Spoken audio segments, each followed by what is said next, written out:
Thank you for joining us yet again on our news desk on QTV. The headlines: Vice President Inongawina has described late Lusaka Mayor Wilson Kalumba as an innovative and idealistic man. Works and Supply Minister Felix Mutati has noted with concern that civil servants have become obsessed with procurement for personal benefits. Caritas Zambia says the Zambia Center for Interparty Dialogue ZCID cannot ably mediate between the Patriotic Front and the UPND. With the news in detail, my name is Machamanda.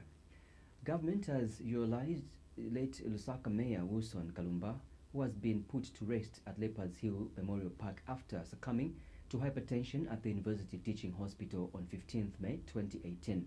Speaking when she led hundreds of mourners in paying their last respects at the Cathedral of the Holy Cross, Vice President Inongawina has described the late Mr. Kalumba as an innovative and idealistic person. We have more in this report.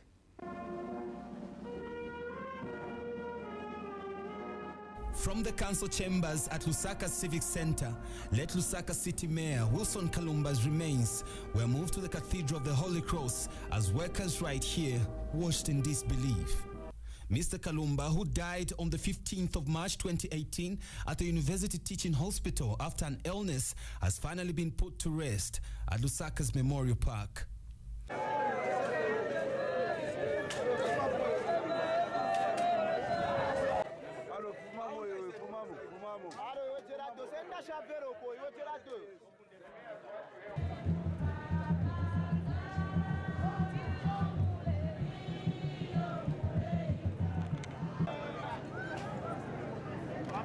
The Deputy Mayor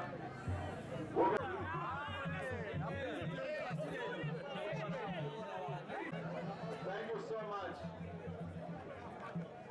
Earlier, government represented by Vice President Inongawina, Cabinet Ministers, the Patriotic Front Secretary General Davis Mwela, Local Government Association of Zambia President, who's also Kitwe Mayor Christopher Kangombe, together with thousands of Lusaka residents, paid their last respect to Mr. Kalumba at the Cathedral of the Holy Cross.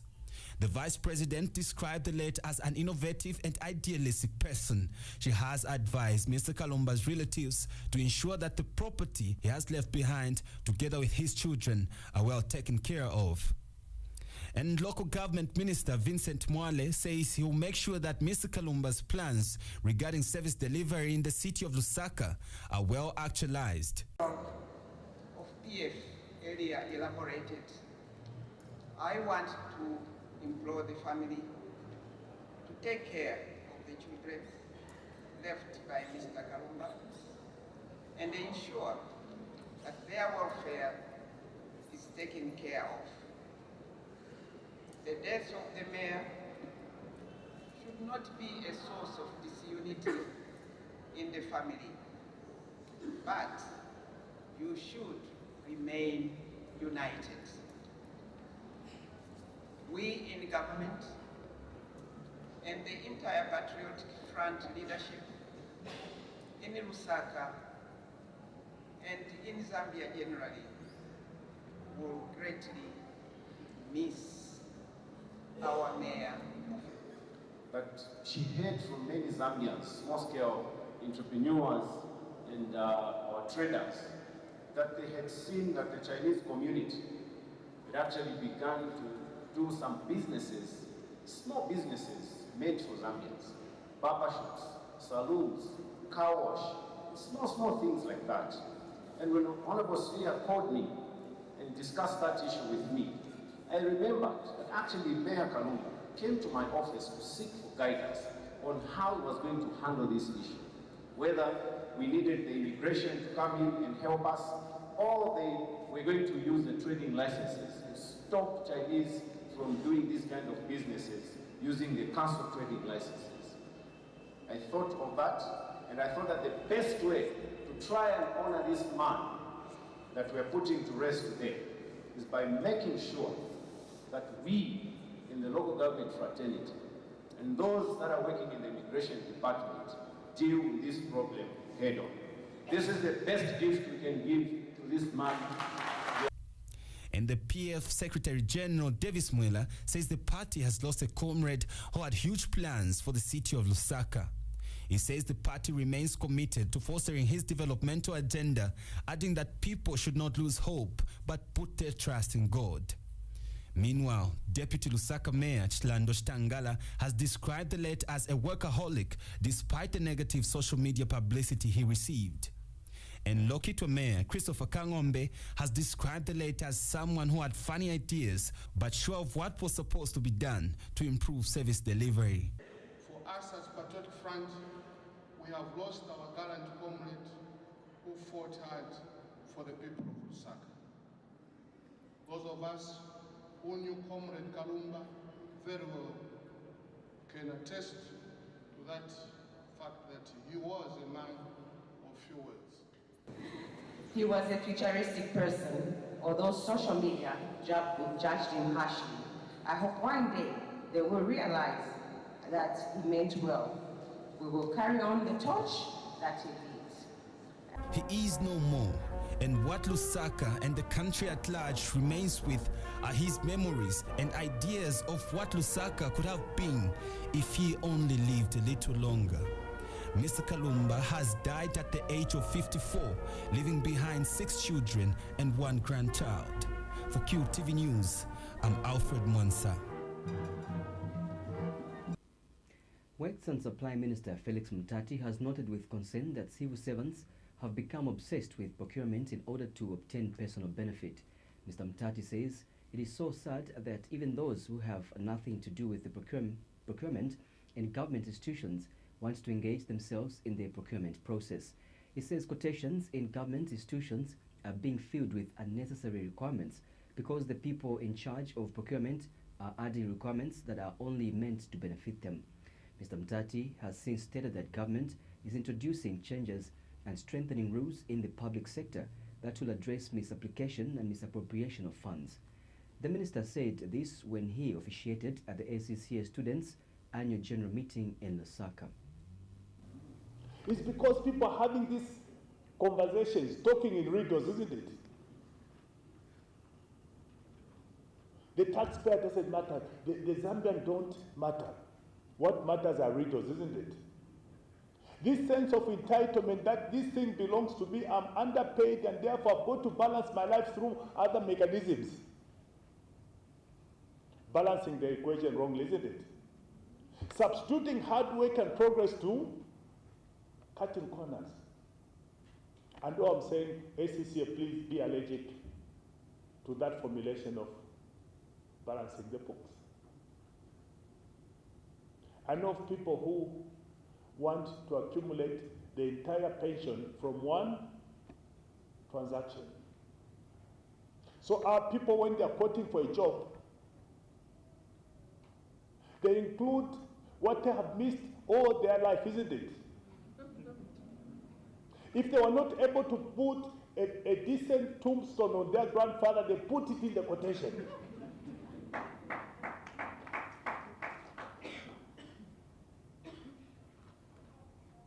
If unfortunately they were not able to marry a correct wife, they put it in the correction.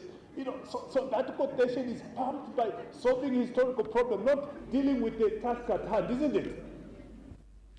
And Mr. Mutati is optimistic that through the Public Finance Management Act of 2018, accountants will be accorded a chance to report politicians pushing them to sign for the release of funds to the Auditor General. He says it is hoped that going forward, reports of misapplication of funds will be curbed following the strengthening of rules in the accountancy profession. If the politician in the public sector tells the accountant to do anything unethical,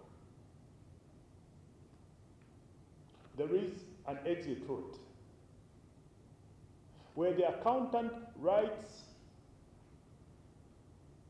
to the Secretary to Treasury and said, this politician has told me to sign interest for 10 days when he's only going for 2 days. At least it's on record. So the accountant has been strengthened in the public sector. So even when you get into the public sector, even what you get paid as accountants has now elevated upwards. Because when you lifted the position of the Accountant General and lifted the position of the Controller of Internal Audit, it meant that the entire structure had to be lifted. So now we have accountants that are proud. Our minimum expectation is that going forward, the Auditor General's report that has always said misapplication, misappropriation, misallocation, everything else that starts with miss will either be minimized, but at best. Secretary to the Cabinet, Roland Mushika, has issued a Cabinet circular containing measures put in place to ensure that government motor vehicles are utilized for the intended purpose. This follows the misuse of government motor vehicles by public officers. The measures put in place include the revision of penalty fees for various offences.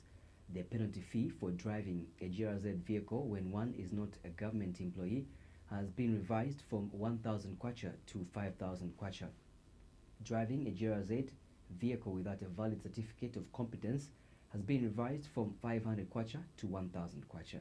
The penalty fee for parking at unauthorized places such as bars and nightclubs has been revised from 250 kwacha to 1,000 kwacha, while driving a GRZ vehicle under the influence of drugs and alcohol has been revised from 250 kwacha to 1,000 kwacha. Other revised penalty fees are carrying unauthorized passengers, goods or cargo from 150 kwacha to 800 kwacha, driving a GRZ vehicle with a duly completed logbook from 100 kwacha to 500 kwacha, driving on unauthorized route from 100 kwacha to 500 kwacha, driving a GRZ vehicle beyond normal working hours without a pass from 150 kwacha to 500 kwacha, overspeeding or careless driving from 150 kwacha to 500 kwacha, failure to secure a GRZ vehicle from 100 kwacha to 300 kwacha, and found misusing government transport 3 times in 6 months from 800 kwacha to revocation of certificate of competence for a period of 6 months. The circular further requests all controlling officers to ensure that all government motor vehicles are used in line with the provisions of the circular to ensure efficient utilization of the public service fleet. This is contained in a statement issued by Ministry of Works and Supply Public Relations Officer Ndubi Mvula. Labour and Social Security Minister Joyce Mukoko has called on trade unions to come up with reasonable minimum wages as they discuss the revision of minimum wages for various sectors. Mrs. Mukoko says the purpose of the minimum wage statutory instrument is to protect the vulnerable workers and ensure that they are covered in terms of wages and conditions of service. Speaking during the Tripartite Consultative Labour Council meeting in Lusaka, Mrs. Mukoko says government is aware that most employers are in the informal sector which lack union representation. She says the intended revision of the minimum wage is therefore affecting the majority of workers in the country. And Mrs. Mukoko has appealed to employers to have a heart to look at their workers as deserving a good wage. She also discloses that government is in a process of formulating statutory instruments for other sectors such as construction, hospitality and the media. The worker cannot go one by one to the employer to tell them their dissatisfaction. So the trade unions will hear the workers and come to you. So this cancer which is coming in this country where workers are being denied freedom of association, which is also in our constitution, we will be very, very uncomfortable, Mr.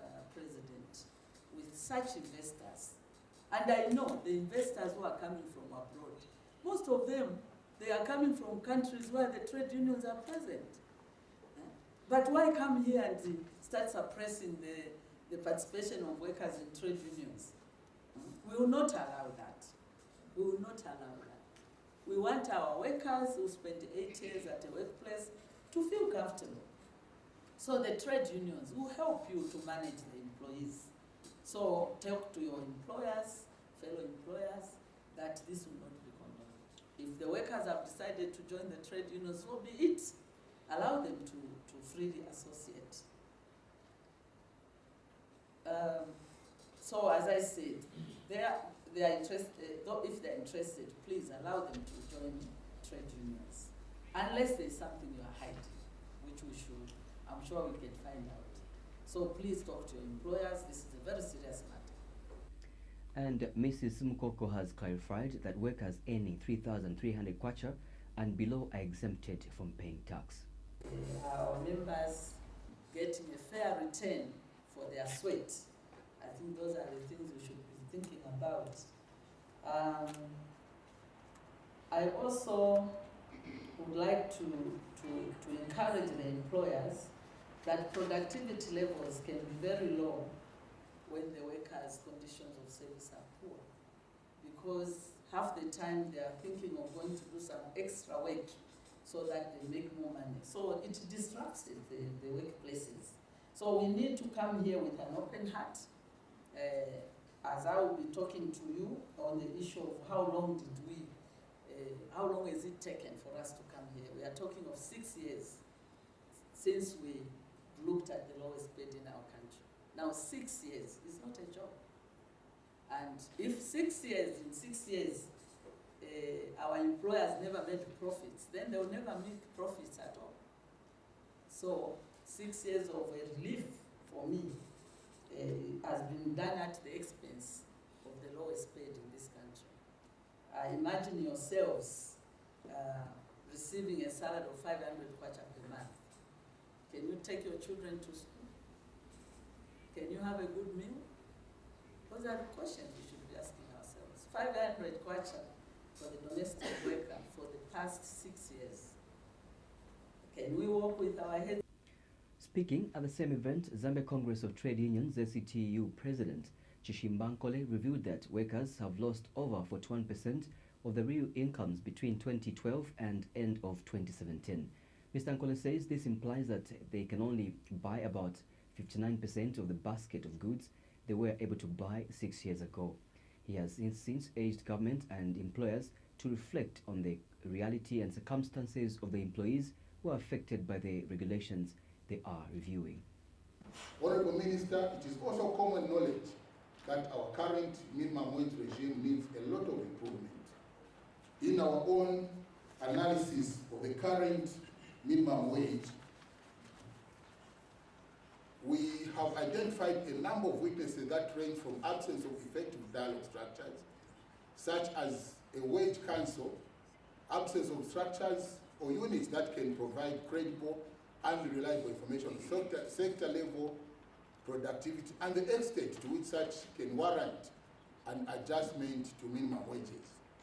Honorable Minister, other challenges include the narrow scope of coverage of minimum wages and weak enforcement mechanisms. Above all, there is no regular review of minimum wages, which calls for a change in our statutes to ensure that there is timely and regular review of minimum wages, and as when the economic situation so warrants. Having ratified ILO Convention 131 on minimum wage setting, there is a need for us to continuously improve on effectiveness of the regime for minimum wage setting in line with Convention 131 in order to ensure that our minimum wage setting systems remain relevant and serves its desired purpose. Meanwhile, International Labour Organization ILO Country Director for Zambia, Malawi and Mozambique, Alexio Msindo, has called on the unions to develop a minimum wage setting mechanism that responds to needs of various parties and contributes to national development. Honorable Minister, ladies and gentlemen, I have noted that some of the issues coming up with discussion in this TCLC meeting is that of the newly proposed agriculture sector statutory instrument. The agriculture sector, which according to the third quarter labor force survey, accounts for over 25% of the workforce, is faced with many decent work deficits. In particular, young people and women in the sector are faced with long hours of work, low wages, precarious contracts, and a variety of workplace safety and health hazards, which include toxic agrochemicals and heavy manual lifting, to mention just a few. I also do know that ZCTU did carry out last year a study on the disinvestment deficits in the agriculture sector that can contribute to your discussions today. Caritas Zambia says the Zambia Center for Interparty Dialogue, ZCID, cannot ably mediate between two of its members who are in conflict, especially when one of them is the party in government. In a statement on the need for genuine and inclusive national dialogue, Caritas Zambia Executive Director Eugene Kabilika says the power play between them will be beyond the moderation of the current ZCID leadership on the matter arising from the disputed 2016 elections.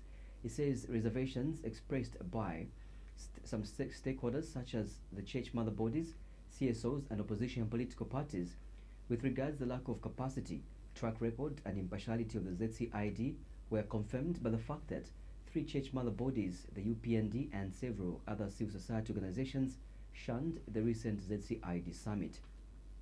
Mr. Kabilika says Caritas Zambia is of the considered view that the church has not only the moral authority but also convening power, needed impartiality and the undisputed track record of mediating national political conflicts. He states that while the effort made by the ZCID to hold the National Democracy Stakeholder Summit is appreciated, this should not and must not replace the Commonwealth Initiative. Mr. Kabilika explains that while the Commonwealth Initiative is aimed at dealing with specific issues emanating from the 2016 elections and the subsequent arrest of the UPND leader, the ZCID summit was organized based on the desire to promote dialogue as a mechanism to influence policy decisions and reforms among government actors and stakeholders. He says this is why the ZCID summit should not be confused with the Commonwealth-led national dialogue, as the two have different objectives. Ministry of Health Permanent Secretary for Administration Dr. Kennedy Malama has instructed health prosecutors to investigate public health institutions to see whether they are complying with the national health standards. Dr. Malama says government is in a hurry to provide quality health service delivery and does not want to endanger the lives of the people as a result of the failure by public institutions to comply with the health standards. He has also cautioned the prosecutors against falling prey to temptations during the course of their duties. Speaking when he closed the Health Professions Council of Zambia Practical Advanced Prosecutors course, Dr. Malama says prosecution is a high-risk profession, thus the need for the prosecutors to remain steadfast and strong as they execute their duties. He has commended the Zambia Institute of Advanced Legal Education for successfully conducting the course for the 65 health prosecutors in Zambia. Remember what I said? HPCZ is not a standalone institution, just like ZRA is. They are all part of the broader picture. They are all part of the broader government. Only that they are playing their roles very well, contributing to that overall machinery. So you cannot divorce yourselves from that machinery. Your role is to deliver. If we all deliver, it means services shall improve. Here's a warning now, as prosecutors, yet to be conferred, because you haven't received your certificate. In other circles, they will say prosecutors elect, or something like that, until you get that paper. The director eloquently alluded to the attributes of a good prosecutor. And you have to pay attention to that advice she made. And I'll just supplement. The health sector is a very sensitive industry. And we proudly say so. In Zambia, I don't think there could be another sector sensitive as the health sector. What happens in the health sector touches on human life. I don't think there's another health sector which is so close to the health sector in that. Speaking at the same event, Zambia Institute of Advanced Legal Education, ZIALE Director Anne Onojuju has reiterated the institute's commitment to train more people already working in the field of prosecution from various statutory bodies. The attributes of a good prosecutor include the following: the ability to exercise sound discretion in the performance of the functions, the ability to seek justice, not merely to convict, ability to seek to reform and improve the administration of criminal justice, knowing and being guided by standards of professional conduct as defined by applicable professional traditions, ethical codes, law in the prosecutor's jurisdiction. It also provides the ability to avoid a conflict of interest with respect to official duties and knowing and avoiding any communication that has substantial likelihood of prejudicing a criminal proceeding. The prosecutor's course aims at producing prosecutors who are not only strong, forceful, and effective, but also just and fair. One of the most important issues facing the criminal justice system in Zambia involves wrongful convictions. Consequently, it is especially important that every prosecution training emphasizes that the role of the prosecutor is not merely to win, but to do justice. The law must truly be a shield for all people, including victims and the wrongfully accused. The marvelous law of our land is and must be by the people and for. And HPCZ chairperson Professor Sekalani Banda says the council is expectant that the trained prosecutors will help bring sanity in the health sector. These prohibitions form the bedrock upon which the inspectors are going to make sure that they are being followed. Patients have got rights and responsibilities. So do the providers. They also have rights and responsibilities. We are supposed to allow them a fair opportunity to ply their trade, to practice and operate health facilities as much as we want them to uphold the prohibitions and the standards that are set. The objects of the Act are very clear. We register and regulate health professionals. We license and accredit health facilities. We also authorize training institutions, and more recently, also administer the licensing exam. And this is something that we'll be benchmarking from Ziale, which has been doing this task for a very long time. Government has described as a relief the dwindling influx of refugees entering the country from the Democratic Republic of Congo.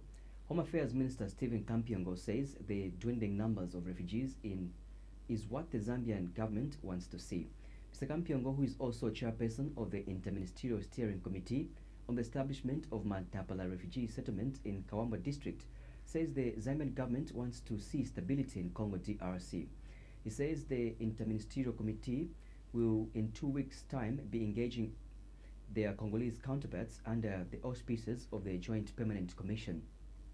Lazarus Chula reports from Kawamba that the Home Affairs Minister said this when he led the committee in touring various infrastructure projects at Mantapala Refugee Settlement.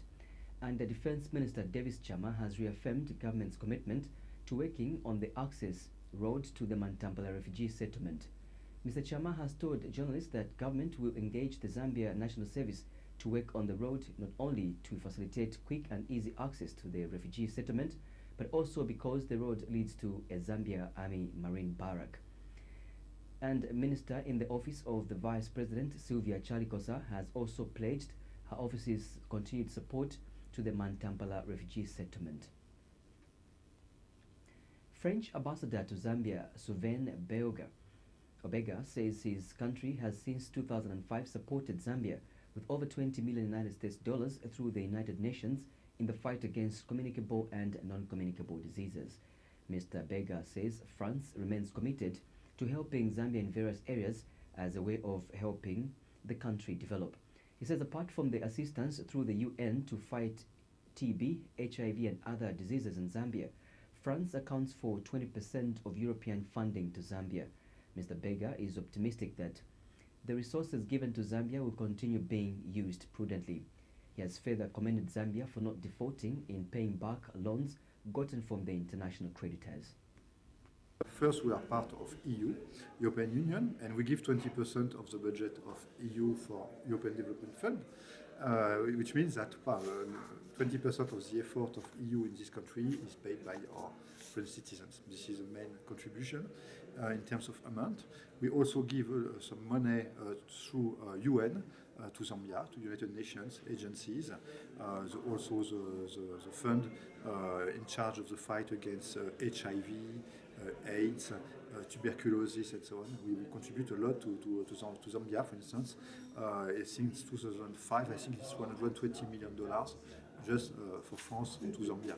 Then the major part of our contribution to Zambia is going through EU and multilateral funding. Also, we are part of World Bank, part of African Development Bank, and so on. And then we have the direct bilateral part.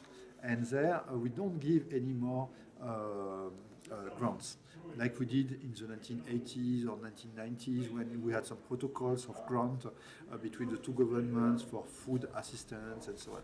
This is something from the past. It is not. Zambia Airports Corporation Limited says it recorded a positive growth for the first quarter of 2018 with 413,961 general passenger movements. Communications and brand manager Mwemba Skaulu says passenger numbers increased by 12.4% when compared to the same period last year. Ms. Skaulu says international passenger movements grew by 8.4% from 320,185 passengers in the first quarter of 2017 to 347,232 passengers in the first quarter of 2018. She adds that 66,729 domestic passengers passed through the airports in comparison to 48,198 in the first quarter of 2017, resulting in an increase of 34%. She states that similarly, international passenger movements grew by 8.4% from 320,185 passengers in the first quarter of 2017 to 347,323 passengers in the first quarter of 2018. And Ms. Kaulu says during the first quarter of 2018, a total of 10,833 aircraft movements were recorded in the 4 designated airports, namely Kenneth Kaunda, Simon Mwansaka-Pwepwe, Harry Mwangankumbula, and Mfuwe International Airports. She also disclosed that cargo movement increased by 22.3% in the first quarter of 2018 when compared to the same period last year. 2016 independent losing mayoral candidate Fisho Mwale says he has no intentions of contesting the Lusaka mayoral by-election following the demise of Lusaka Mayor Wilson Kalumba. Mr. Mwale has told Q News that he has for now moved on and focused on fish farming businesses. He has, however, advised that whoever will take over from Mr. Kalumba should ride on the former mayor's legacy. Mr. Mwale says no one believed in Mr. Kalumba from the onset until his untimely death, stating that the one who will take over from him should pursue the issue of service delivery with a zeal the late had. We will partake. Right now I'm so busy feeding the nation through aquaculture, and I want to encourage you young people to get into the aquaculture, fish feed farming, so that we can feed the nation. But I would say that to anyone who probably takes over, of course, you do not need to reinvent the wheel. The ideas, the institutional knowledge is there, which he has left behind. It would be wise for anyone who takes over to continue in the good works and probably carry out through with the projects. Support for vulnerable children and active leadership Savuko founder Eugene Machona says the increase in political violence during by-election is worrying. Mr. Machona is therefore appealing to political parties to show restraint. He has noted that the violence during by-elections is as a result of fairing cadres from other areas. Mr. Machona says the violence witnessed in the Chilanga parliamentary by-election campaigns is a source of concern. He says in the end it is the community who suffer from the political violence as they do not know how to defend themselves. Former Lusaka Mayor Mulenga Sata says he has embarked on various initiatives aimed at helping create employment at a small-scale level in Lusaka. Mr. Sata tells Q News that this is why he has slightly diverted from the country's political sphere to see how best he can help Zambians through job creation. He says away from politics, he has ventured into farming. Mr. Sata explains that politics will always be there, but that he has to find other means of sustaining himself and ordinary Zambians. Well, as you know, the economy is a bit slow at the moment, so we've been trying to work on initiatives to create employment on a small scale. As you might be aware of, I've been doing some farming with goats. I want to start now a program farming rabbits, and just other things that can help to feed all of us and keep our children in school. Away from politics? Yeah, for the time being, you know, politics is always there, so, but we need to eat it. Our story brings us to the end of the news, but before we take a run, here is a recap of stories in the headlines. Vice President Inonge Wina has described late Lusaka Mayor Wilson Kalumba as an innovative and idealistic man. Works and Supply Minister Felix Mutati has noted with concern that civil servants have become obsessed with procurement for personal benefit.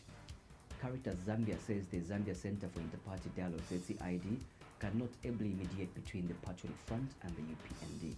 That's what we have for you in the news. Thank you so much for your time.